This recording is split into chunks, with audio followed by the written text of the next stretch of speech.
você, autoestima. E hoje as pessoas estão acomodadas dentro das igrejas, a maioria, querendo receber. Ele vem para a igreja para receber, quer ser abençoado, não admite, não aceita, e decreta, determina, né, a bênção, e Deus tem que abençoar. Começou isso com essa confissão positiva, ver aqueles movimentos que surgiram, essas igrejas que mistificaram a igreja do sal ungido, óleo ungido, vassoura ungida, e todo tipo de coisas para você crer naquilo que você pode ver. E isso é triste porque muitos crentes hoje vivem vivendo disso, vivendo dessas coisas que são místicas. E o Evangelho não é isso. O Evangelho é confronto com o pecador, confrontando com o seu pecado, mudança de vida. É uma vida consagrada ao Senhor, disposto. E é por isso que nossa igreja, segundo ponto, nossa igreja se preocupa muito em ensinar a palavra. Por quê?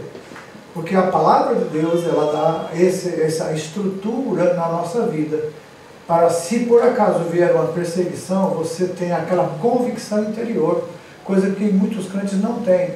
Eles veem a igreja como um local da bênção, um local de buscar vitória, e é por isso que eles dão os títulos de nomes de culto, né? O culto da vitória, o culto da restituição, o culto da... Então, dão nome aos cultos para atrair as pessoas vão nesses cultos para receber a vitória, a restituição, e essas coisas invalidou a palavra de Deus. Então o crente hoje ele está adaptado a viver numa igreja confortável, uma igreja que realmente... E nós aqui no Japão, do nosso lado, nós temos ali a Coreia do Norte, é o primeiro país em perseguição no mundo, que em vários anos já né? Acho que já vai década, né, Paulo? O Carlos. Sempre foi. A Coreia do Norte, eles não admitem nada. Mas dentro da Coreia do Norte tem muito crente, amados. A igreja do Senhor jamais será vencida. Ela pode ser perseguida, mas nunca será vencida, porque Jesus, eu edifiquei a minha igreja, ele disse. Agora nós, crentes que estamos num país livre, que temos liberdade ainda, nós estamos vendo aí que o Alisson falou sobre as redes sociais começam a ser já cerceadas, a sua liberdade de expressão ali, a perseguição para os conservadores, a família tradicional já está sendo violentada de uma forma mais forte agora, estão querendo que você aceite todo tipo de família, que eles chamam, né? Quando na verdade a família que a gente sabe é a bíblica e acabou, mas eles estão fazendo isso. Então, as igrejas que não ensinaram a palavra de Deus, que não deram a estrutura para os crentes, hoje elas vão ter dificuldade. Mas as igrejas que estão se preocupando em ensinar a palavra de Deus, estruturar a vida do crente na palavra, e não em pastor, nem em denominação, mas na palavra, esses vão subsistir, podem ser perseguidos até pelos próprios irmãos. Como aconteceu no caso de Saulo, que ele fazia isso porque ele lia o Velho Testamento e ele via o perigo de essa nova seita vir destruir toda essa questão da lei. Então ele fazia isso como que Jesus falou. Ele pensava que estava fazendo isso agradando a Deus. Tanto é que ele mesmo, Paulo, ele quando se encontrou em Damasco, Jesus disse, não, isso vai ser estudado na lição depois, né, amanhã, na próxima lição, a conversão dele. Mas por quê? Ele, como ele era zeloso pela lei, o que ele estava fazendo foi feito no Velho Testamento. Aquilo que Paulo estava fazendo era feito também no Velho Testamento. As pessoas eram apedrejadas e mortas. Então Paulo estava seguindo aquela visão que ele tinha do Torá. Só que, como foi falado aqui, quando Jesus veio, foi difícil aceitar. Como que pode alguém ser crucificado, aquela maldição? Lá em Êxodo 21, verso 20, fala sobre maldição, alguém se pendurar no madeiro, não podia nem deixar para outro dia. Você pode ver que na crucificação de Cristo, os dois ladrões que não tinham morrido ainda, eles quebraram as pernas deles para ele morrer. E Jesus, como já estava morto, não quebraram, porque a Bíblia dizia que nenhum dos seus ossos seriam quebrados. Então, para se cumprir essa profecia bíblica, Jesus morreu antes que os soldados quebrassem os seus ossos. Você vê que interessante. Mas a lei não podia, porque tinha que enterrar no mesmo dia. E aí, então, nós vemos que para Paulo, que era um zeloso pela lei, Jesus não era a pessoa que lá os profetas indicaram, nem o Torá indicava, nem a lei, nem Moisés. Então, por isso que a gente tem que entender hoje, as pessoas que nos perseguem, é porque eles não entendem a sua fé. E por isso que Pedro diz, né, estejam preparados para responder com mansidão àqueles que perguntam, questionam você acerca da sua fé. E como você vai responder? Tendo o conhecimento da palavra e no testemunho interior. É por isso que o crente, amados, o crente, nossos filhos, todos nós precisamos ter uma experiência pessoal com Jesus. Não podemos viver de experiência dos outros. O filho não pode viver das experiências dos pais. O filho tem que ter a sua própria experiência com Deus. Porque se surgir uma situação como essa de agora, de um filho acusar o pai denunciar o filho que não é crente, ou o pai que não é verdadeiramente crente, ele denuncia a família. Ele entrega para salvar sua pele. Agora, se for crente verdadeiramente, ele morre, mas não nega a sua fé, porque ele sabe em quem ele tem crido. Ele é poderoso para responder e essa dá força suficiente para a pessoa suportar o martírio e morrer e ser recebido na glória pelo Senhor. Então, o ensino da palavra em nossa igreja, graças a Deus, nós temos essa preocupação. Os irmãos estão sendo alimentados com um alimento verdadeiro. E se o inimigo quiser fazer qualquer coisa contra a igreja, só fará, lembre-se, até onde Deus permitir. Então Deus nunca vai te dar algo que você não possa suportar. Sempre permitirá até o limite, e Ele sabe qual é o limite de cada um de nós. Amém? Ô pastor, então o pessoal do Torá não vai ser salvo? Você... Pela lei, né? Se mas nós colocarmos a salvação com relação à lei, eles tinham a lei, mas eles faziam o quê? Sacrifícios. Quem fazia o sacrifício é pela fé, não é pela lei. Porque eles criam num sacrifício que viria. E eles esperavam que seria o Messias, o Cristo. Então, por isso que desde Adão até Jesus teve salvação. Não existe essa coisa da... E outra, salvação, se é salvo ou não, quem está salvo ou não, isso não compete a nós decidir. É Deus que vai decidir aqueles que serão salvos, porque nós podemos julgar pelo que nós ouvimos e vemos. Deus julga pelo coração. Lembra quando o Ananias falou de Saulo? Mas esse é um perseguidor, assim. Esse é um escolhido meu. Alguém que recebeu aos seus pés as vestes de Estevão.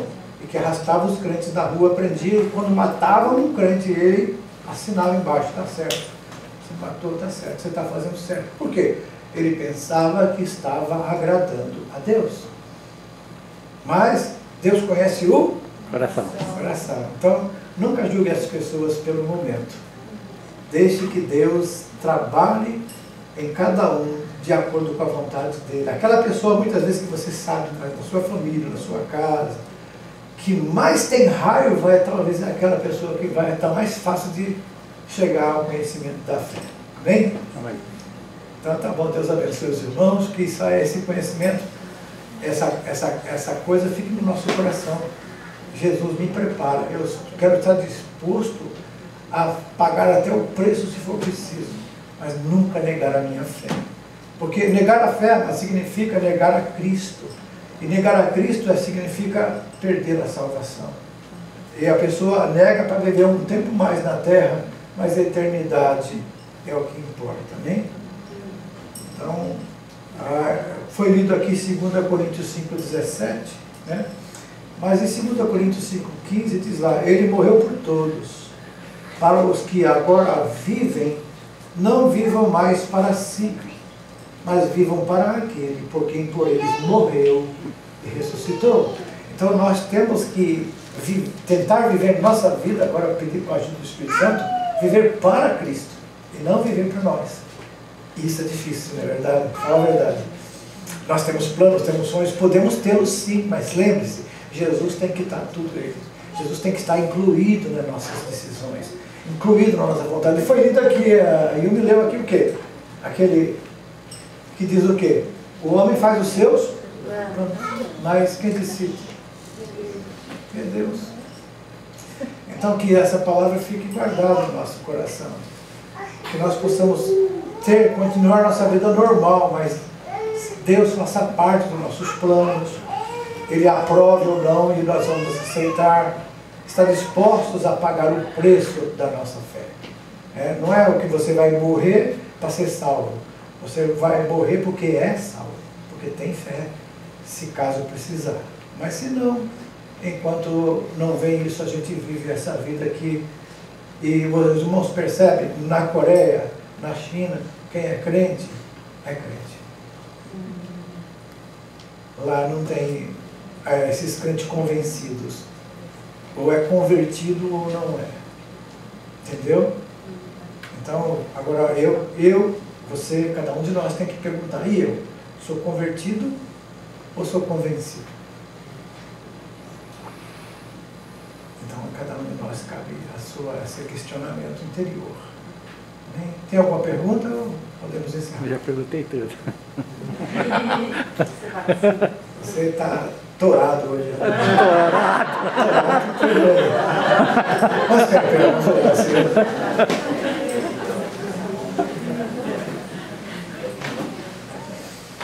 É por isso que vocês estão aqui, sabia? Eu te garanto que muitos irmãos aqui, se não tivesse sido pregada a verdadeira palavra aqui, é lógico que nós não somos perfeitos, a nossa igreja não é perfeita, tá? Mas muitos já não estariam aqui. Mas se vocês estão aqui, é porque ainda vocês estão vendo que há o suporte, a raiz da palavra de Deus e a valorização dela, do ensino na nossa igreja, vai continuar até Jesus voltar. Pai querido, obrigado mais uma vez por essa oportunidade. Senhor, o Senhor nos tem dado a tua bênção. O Senhor tem nos protegido, nos guardado. Com toda essa pandemia, com toda essa situação no mundo, o Senhor tem preservado aqui nessa nação a nossa liberdade. O Senhor tem preservado a tua igreja, Senhor, tem guardado o teu povo.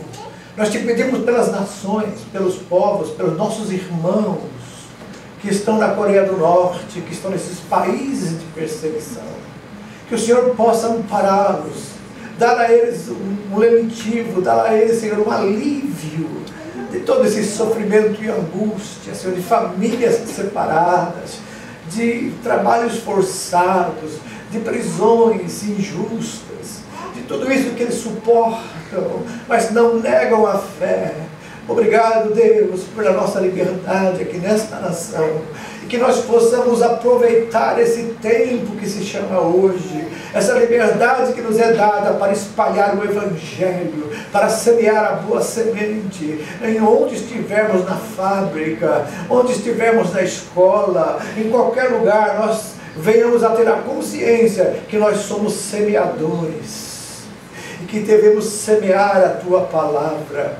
E é o Senhor que vai dar o crescimento, vai brotar aonde for semeado nos corações. Obrigado, Pai, pela vida dos japoneses, pelo governo do Japão. Abençoa esta nação e dá sabedoria ao teu povo nesta nação, para divulgar a tua palavra com sinceridade, com honestidade, com conhecimento, e o teu nome ser glorificado. Obrigado, Pai.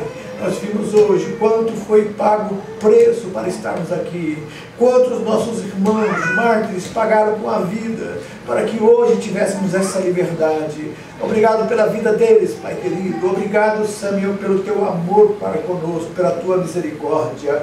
Agora, Pai querido, que os nossos filhos, que os nossos jovens, adolescentes, que eles sejam estruturados nesta palavra gloriosa e jamais neguem a fé, que seja, ó Deus, colocado no coração deles como algo pétreo, inviolável, que ninguém possa tirar, nem mudar, nem arrancar a semente da tua palavra que tem sido semeada no coração desde crianças.